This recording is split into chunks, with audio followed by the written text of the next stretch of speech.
सुप्रभातं छात्राः। अन्तर्जात संस्कृतकालांशे सर्वेषां कृते सुस्वागतम् अभिनन्दनं च।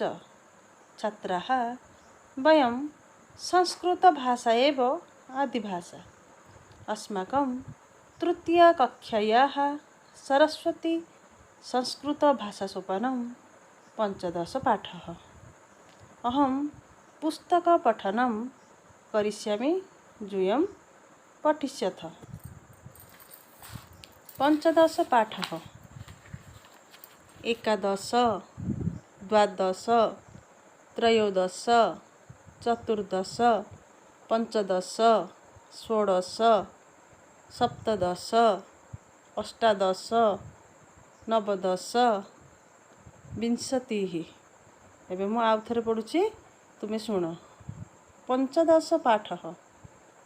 11, 12, 13, 14, 15, 16, 17, 18, 19, 20।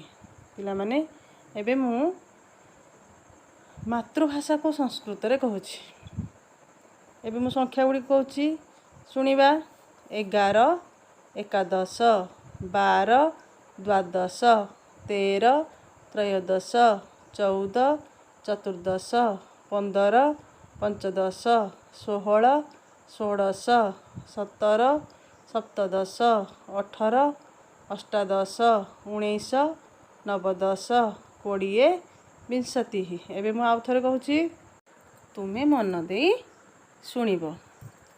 11, 11, 12, 12, 13, 13, 14, 14, 15, 15, 16, 16, 17, 17, 18, 18, 19, 19, 20, 20। पिलामाने मु जेति कहिली तुमे ताको बारंबार पढ़िबो, आउ खातारे लेखिबो, आउ अभ्यास करिबो। धन्यवाद।